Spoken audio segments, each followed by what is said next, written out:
Hello, everybody. It is Monday, January the 13th, 2025.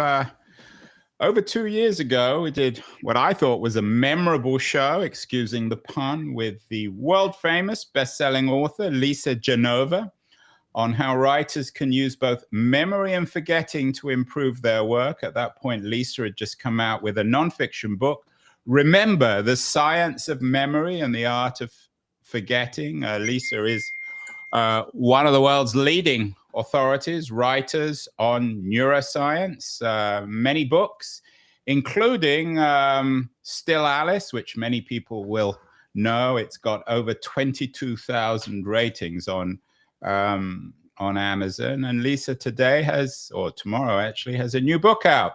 It's a novel, More or Less Maddie. It's always a major event in literary circles. She's joining us from Cape Cod. Lisa, congratulations on the upcoming book. And I have to ask you, given our last conversation, what did you remember and what did you forget in this work of fiction? Thank you so much, Andrew. It's so good to be back and so exciting to be talking about this new novel.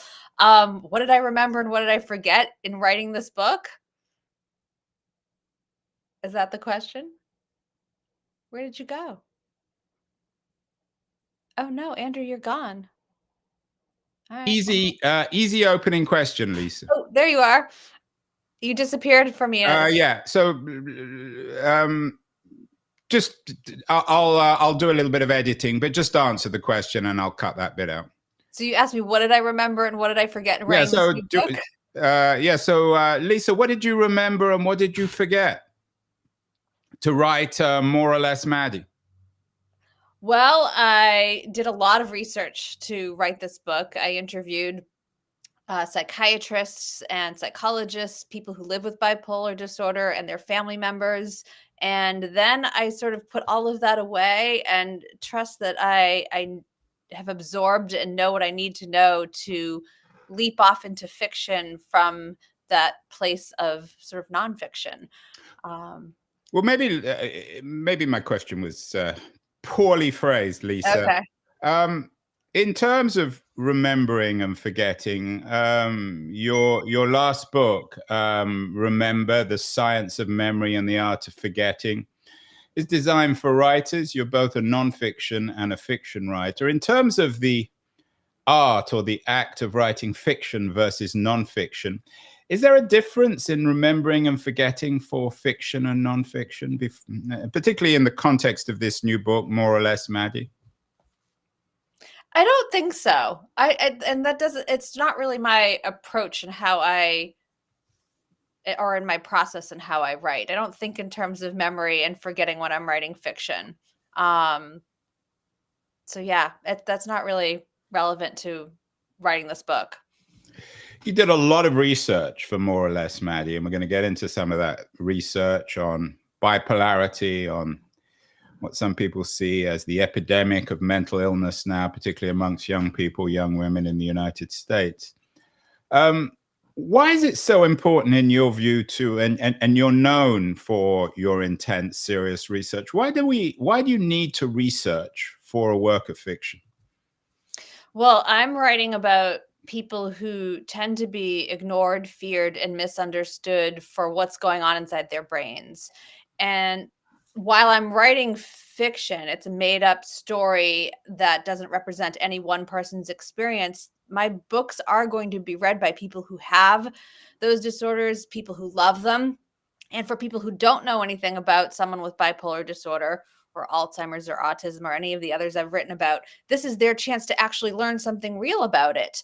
So I feel a tremendous responsibility and opportunity to tell the truth under the imagined circumstances. And so my books get used by, I was just responding to someone on Facebook this morning who's a professor of behavioral neuroscience at a university in Boston who uses my books for her students to understand the lived experiences of the neurodegenerative diseases they're learning about.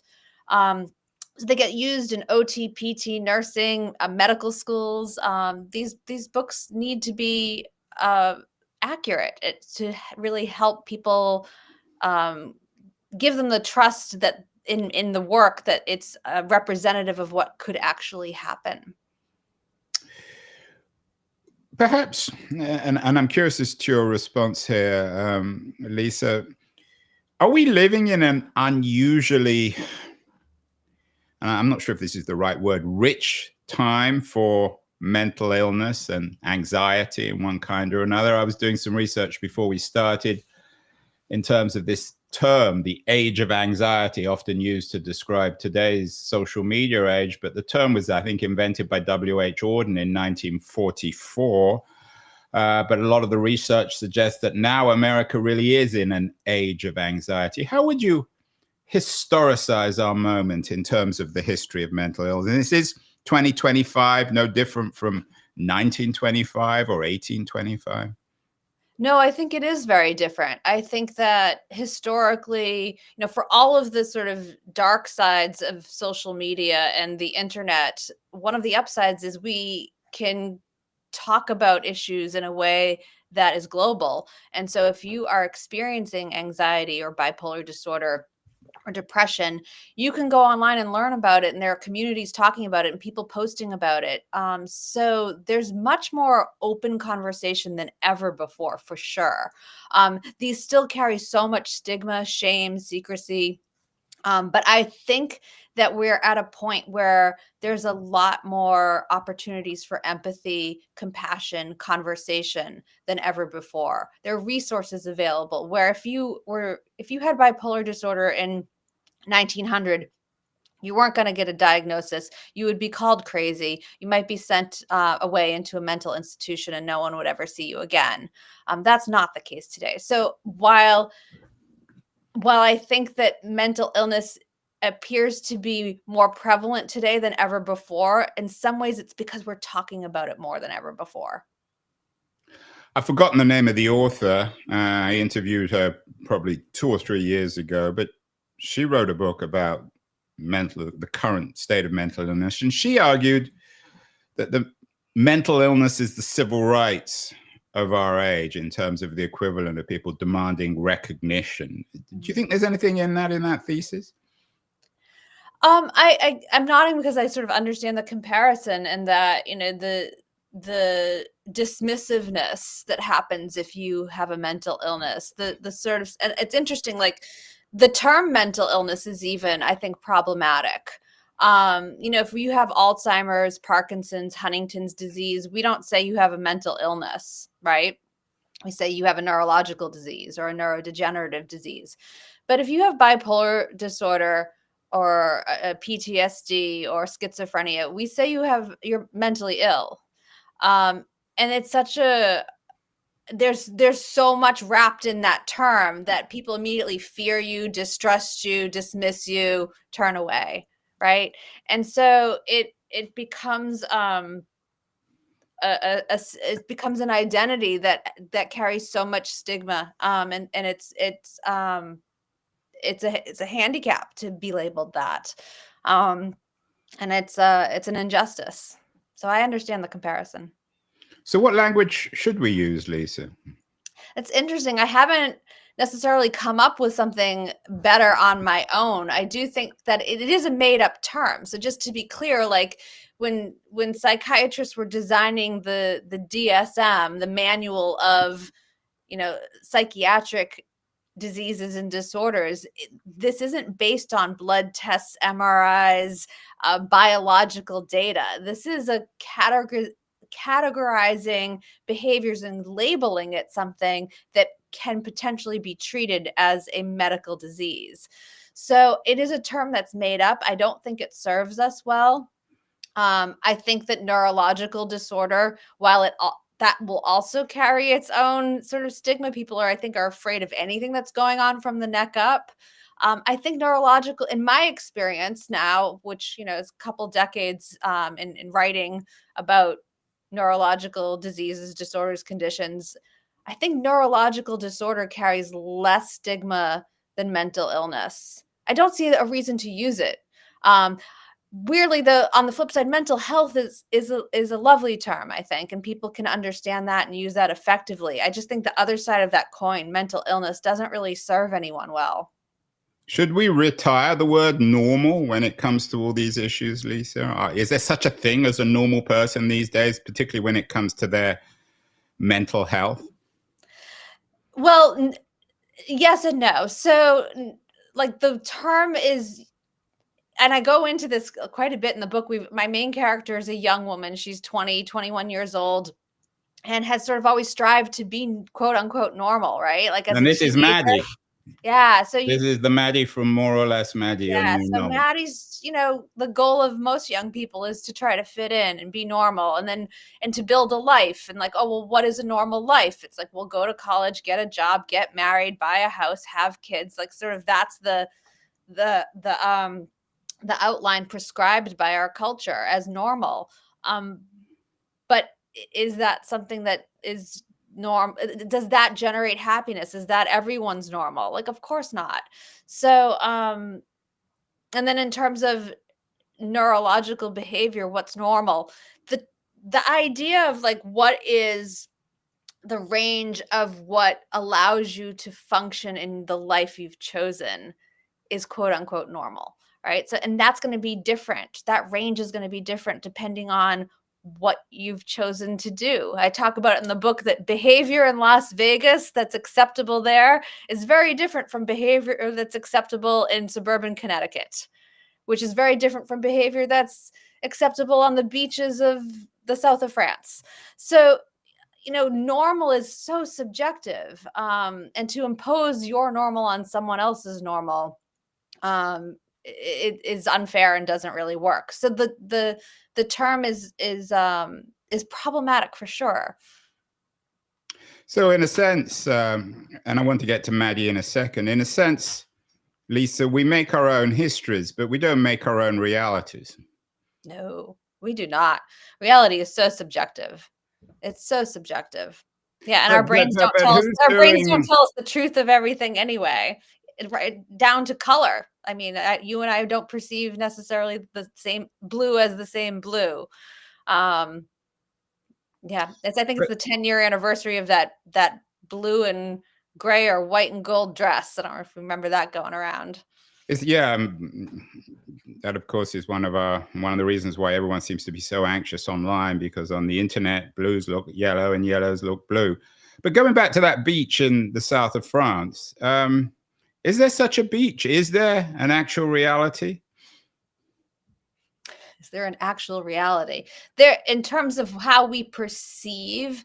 Um, there are no, our perceptions are all subjective. Like our ability to understand the world before us is based on the sensory receptors that we've got. But if I were a bat or an octopus or a bumblebee, like my experience of the world is very, very different. My ability to perceive echolation or ultraviolet light, or sounds.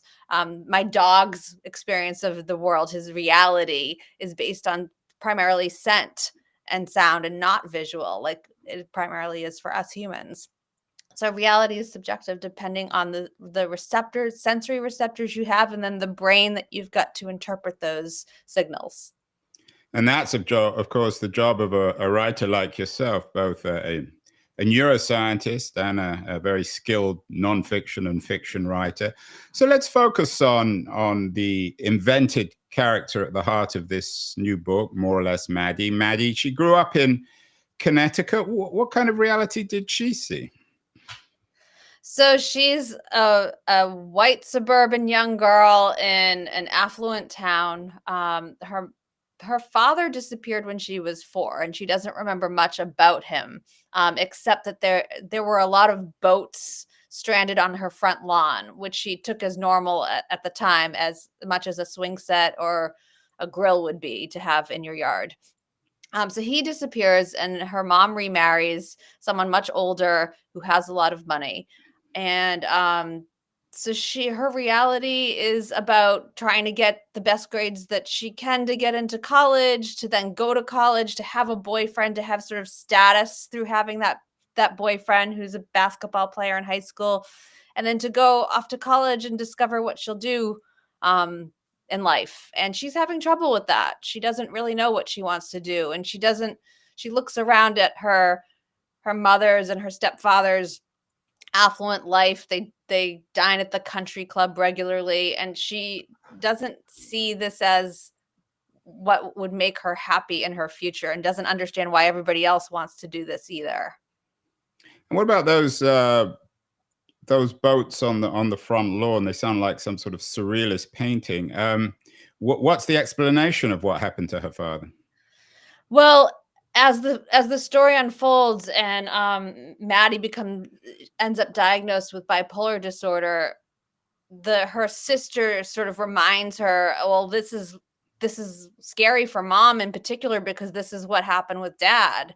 And her sister is 5 years older, so her sister has more of a memory of what happened, and Maddie really doesn't remember much, but her sister shares with her memories of, him when he was depressed, sleeping and not sleeping for days, and never getting up, for being gone when he's manic, and spending tons of money and buying all these boats and leaving them on the front lawn, and sort of disappearing for periods of time, and being chaotic at home, and violent and scary.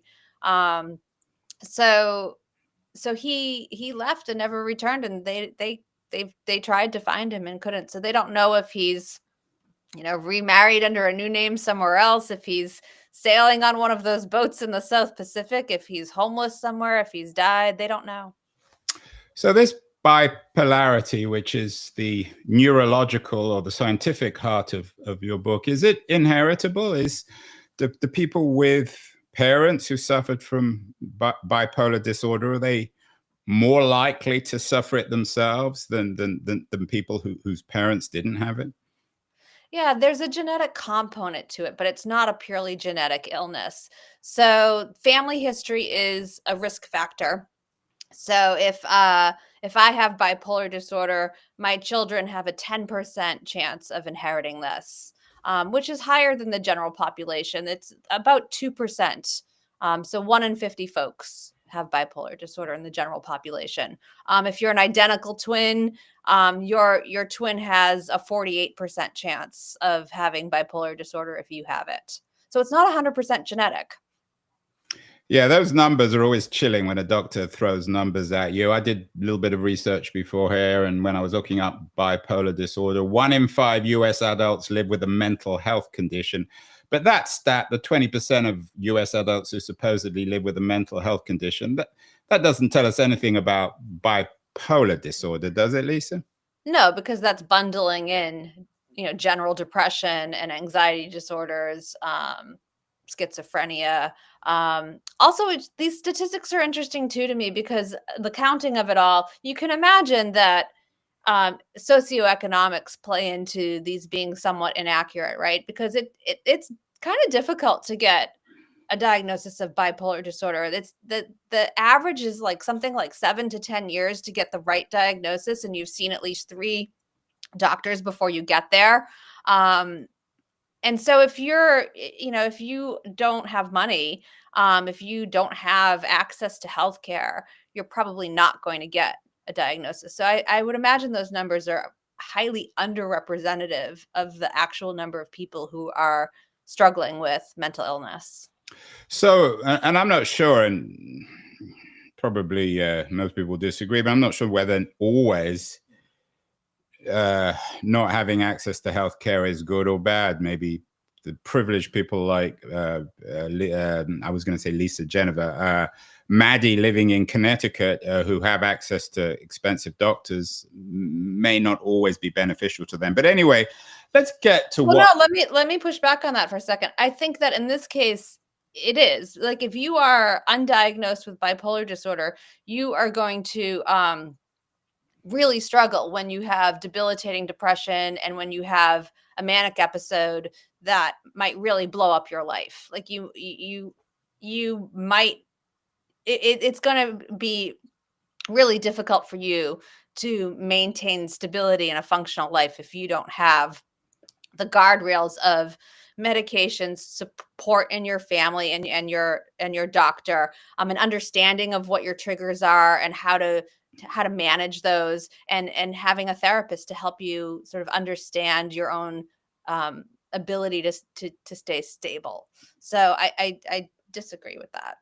Yeah, and you know a million times more about it than me, and I think that probably reflects just not just my intolerance, but perhaps a broader intolerance that we talked about before a little bit when it comes to civil rights. So let's talk about bipolar disorder. I had a friend when I was in graduate school many years ago who supposedly had this and ended his life. He certainly was profoundly troubled, a man of great brilliance. What does it mean, bipolar disorder? So bipolar disorder is it is characterized by having episodes or phases of mania, and then other phases of depression. And so it's if you don't have the mania and you have depression, then the diagnosis is simply depression. But if you have mania, which means that you have an elevated mood, you feel invincible, you have pressured speech, you're talking really fast, you're not sleeping many hours, if at all, for days and weeks and maybe months on end, and you don't feel tired. You're acting sort of recklessly. You're maybe spending lots of money, having sex with multiple partners. You're starting projects and not finishing them. You think that you have delusions of grandeur. You think that you are called upon by the government or God, or you are a member of a rock band or an important political group. So there are delusions and hallucinations that come with bipolar 1.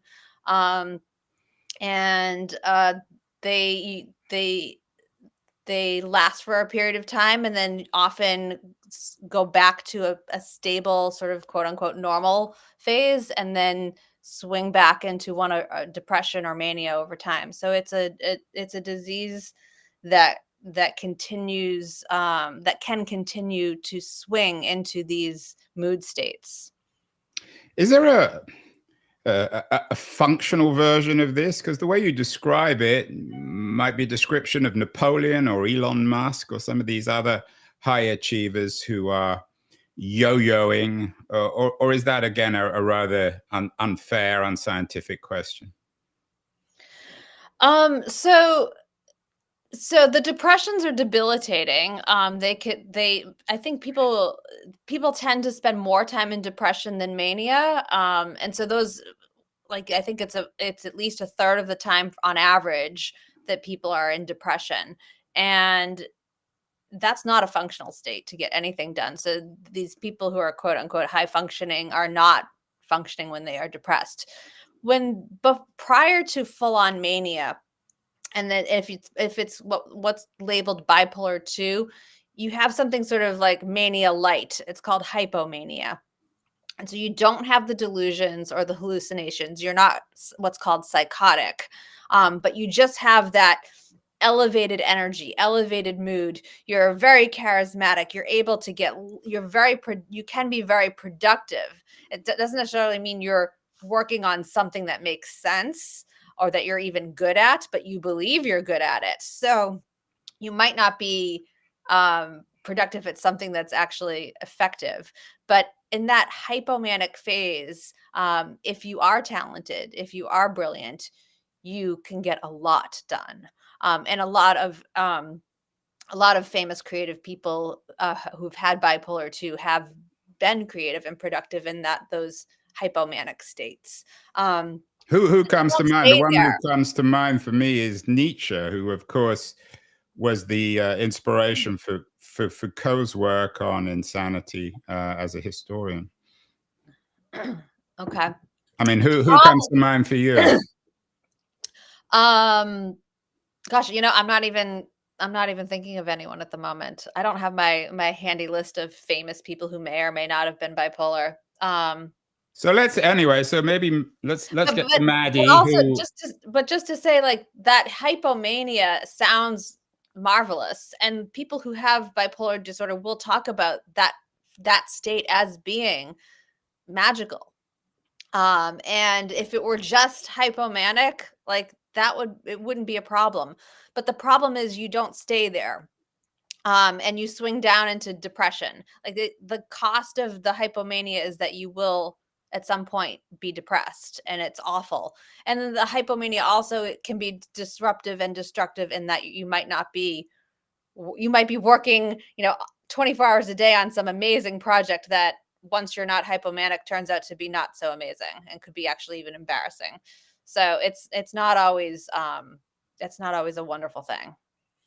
Are there many external manifestations, extreme weight gain or loss, absence of sleep? I mean, for people watching who suspect perhaps that a loved one might be suffering from bipolar disorder, how does it manifest itself externally? Because presumably these extreme ups and downs aren't always manifested. People retire to their bedroom for the more extreme versions. Right. So depression's super easy to spot. I mean, as a culture, I think we're all, because it's so prevalent, because we've been talking about it for a few decades now, kind of openly, we know what that looks like. When you've lost interest in anything that you used to be interested in, you sleep probably too much, sometimes not enough, though, can go either way. You just lack all energy, lack will, hope, interest, and don't have energy to do anything. For mania, one of the symptoms of mania, and actually one of the precursors and triggers to becoming manic, is a change in sleep, and it's not needing sleep. So if you have a loved one who's suddenly, maybe sleeping only 2-3 hours a night and isn't tired and is texting everybody all night long, or is posting to Instagram stories, 50 at a time all through the night, is talking to you really fast, is starting to spend lots of money or go on an unexpected trip, is suddenly strikes up a new hobby and is like totally invested in this new hobby out of nowhere. These are changes in behavior that are symptomatic of a manic episode. But sleep is the number one thing that, across the board, this is a telltale sign that something is about to shift in energy if you stop sleeping. So let's focus on Maddie. How does it manifest itself for her? So Maddie is in the middle of a depressive episode. She'd been depressed before, but it had coincided with the breakup with her boyfriend. So she had sort of ascribed all of that depression to situational, that it was the breakup. At this point, though, she's back together with the boyfriend. Life is good. She's at NYU, and she's depressed. She doesn't want to get up and go to class. She's not interested in anything. She's hiding how horrible she feels. And she can't keep up with her classwork. So she got a warning letter from the dean saying she needs to get her grades up or she will be asked to leave. And so in a panic, she goes to the student health center to ask for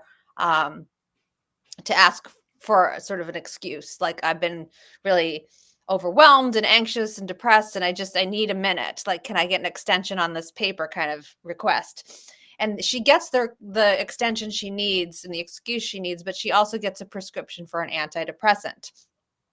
So she goes on that. The problem is antidepressants can be wonderful for people who have depression, but if what is underlying your depressive symptoms is actually bipolar disorder, an antidepressant will catalyze a manic episode. So this antidepressant launches Maddie into her first manic episode. And so she starts buying tons of expensive clothes. She starts hooking up with lots of men in comedy clubs while she has this boyfriend and doesn't tell him.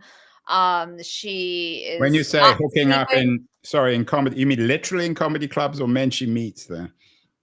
Men she meets at comedy clubs, and in the comedy clubs. She's reckless. So she becomes reckless with her life without feeling that it's reckless. It just feels exciting, and she's in control of all of it. She also starts to believe that she is going to be collaborating with Taylor Swift to ghostwrite Taylor's memoir.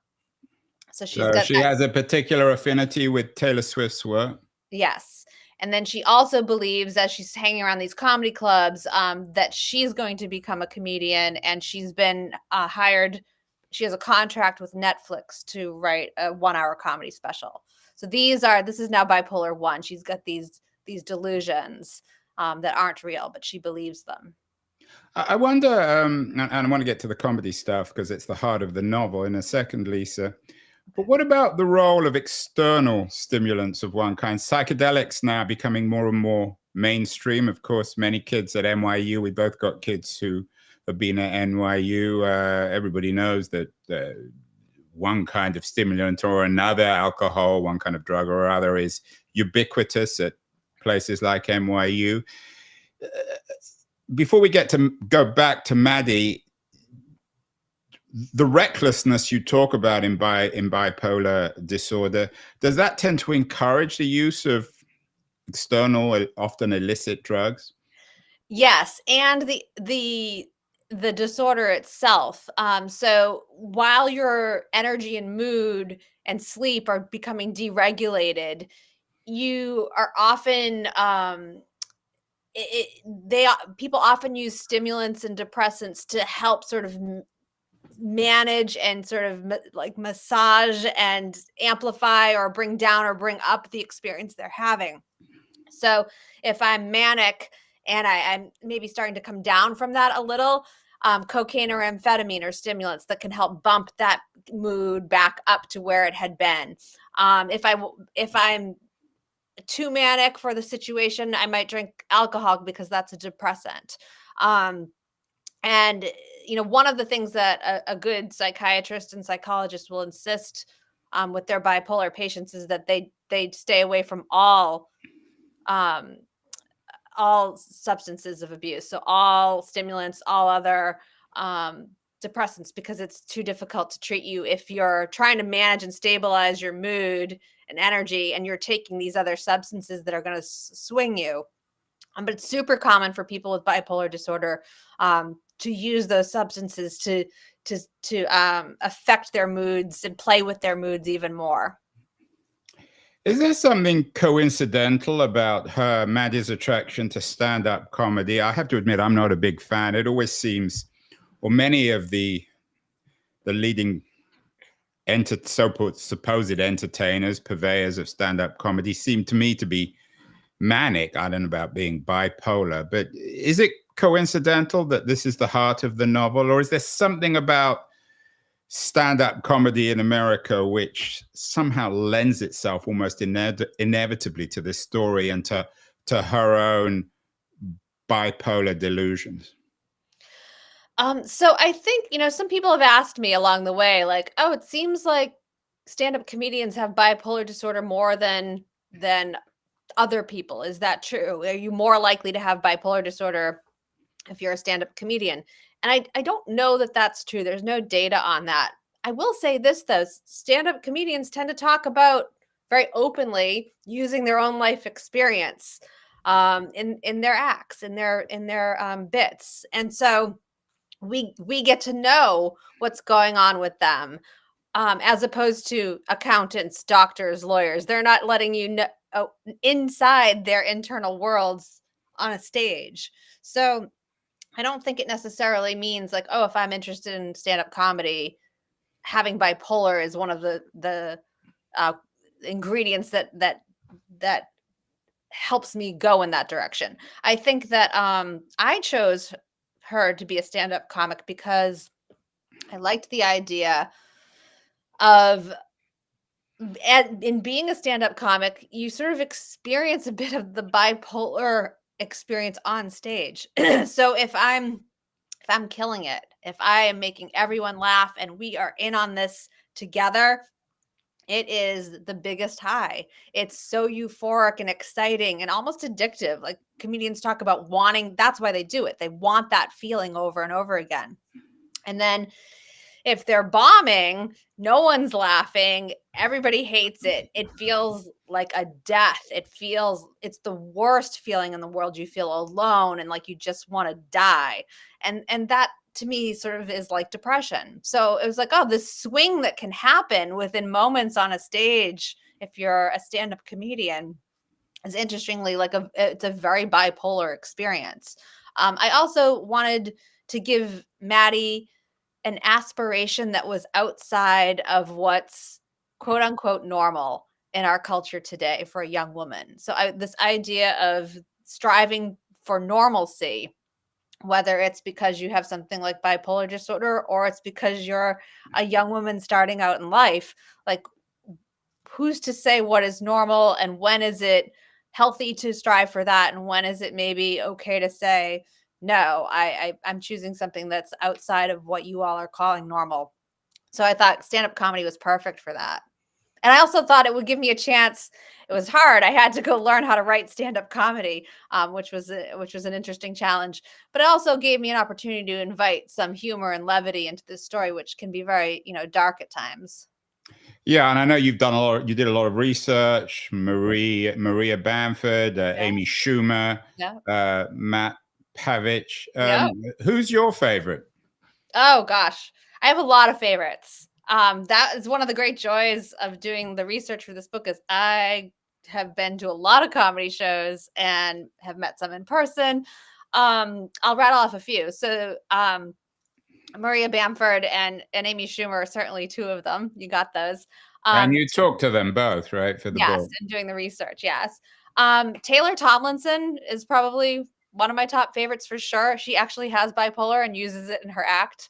She's phenomenal. I love, oh my gosh, there's so many. Mike Birbiglia, Jackie Novak, Gary Gulman. Yeah, so many good ones. Who else am I going to see soon? I almost always have tickets to see a comedian somewhere, and it's so much fun. Is there anything funny about bipolar disorder more broadly? No, I mean it's a really hard disorder to live with. No, I mean I came to know a lot of people who live with it in their families, and it's so challenging. It's such a disruptive and destructive disorder to live with.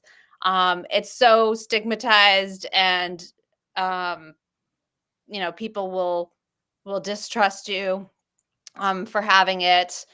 And the treatments for it aren't great. It's interesting. Like, there's a lot of judgment, I think, out there about if someone has bipolar disorder and, oh, they went off their meds. So like, yeah, of course they are in trouble again.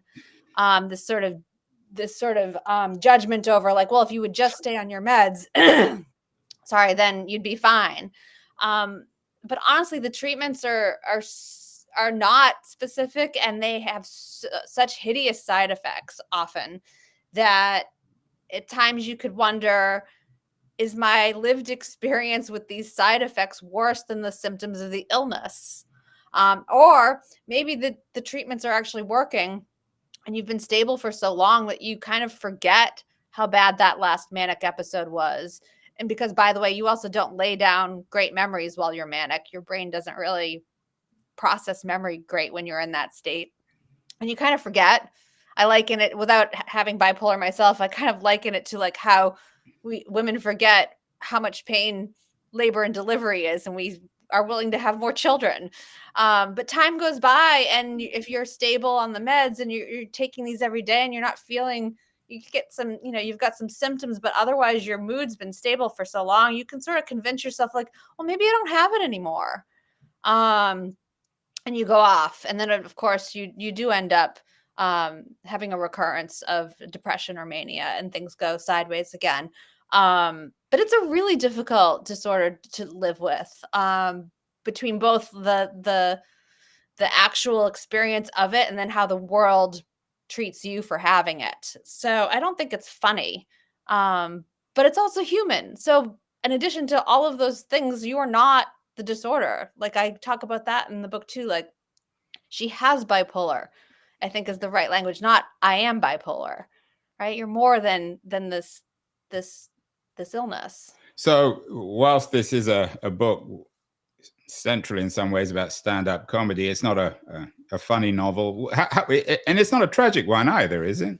No, and I wouldn't say this is about stand-up comedy. My main character happens to be an aspiring stand-up comedian. That's an element of the story, but the story is about someone who's been diagnosed with bipolar disorder at a very young age, and this is how this disorder works. The average onset is late teens to early 20s.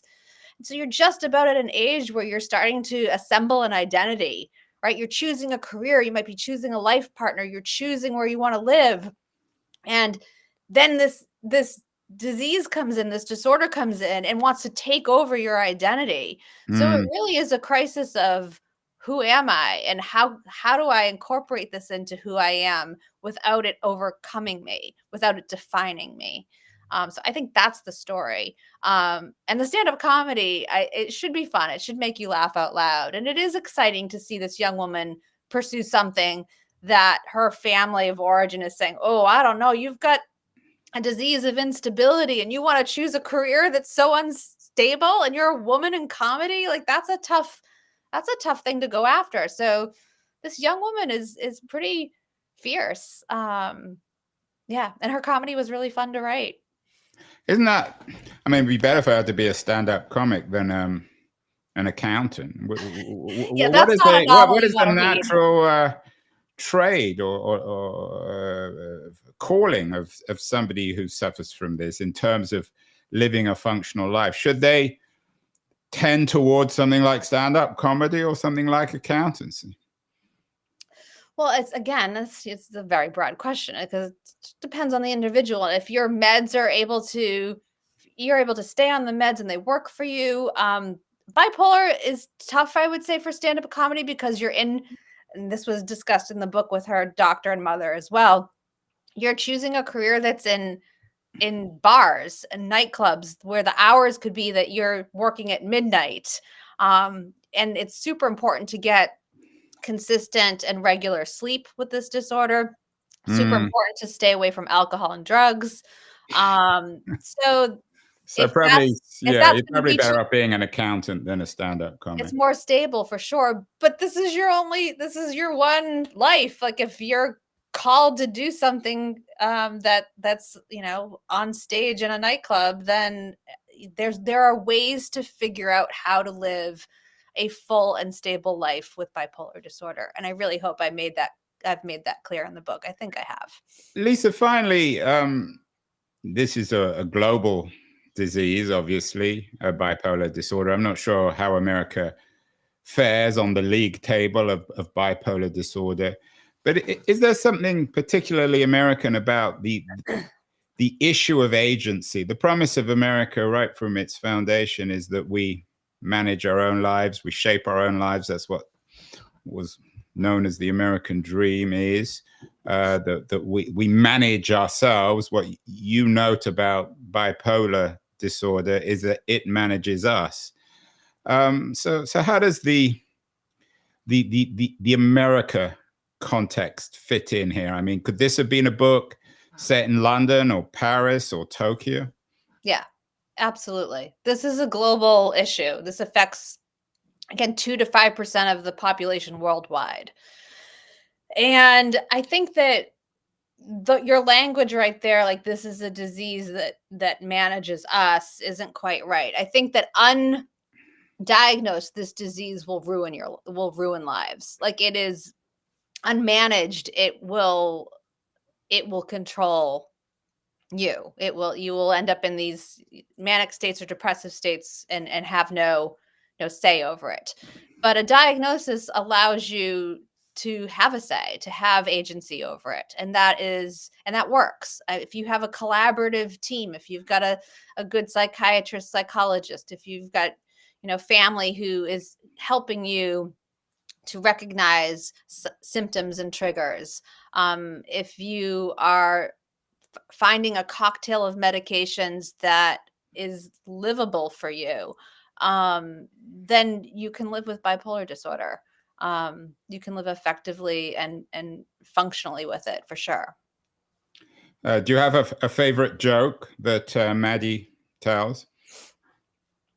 I would say that that not in particular, but toward the end, like she gets better. She starts off not so great, and the book ends with what would be her 5 minute set, and I'm super proud of it. I think it's really funny, and it's her embracing her who she is with bipolar disorder in a way that I think all great comedy can do, which is take our shared human condition and talk about what you might be afraid to talk about, or what might be a little bit taboo, but in a way that allows us to laugh at ourselves and laugh together and see our common humanity.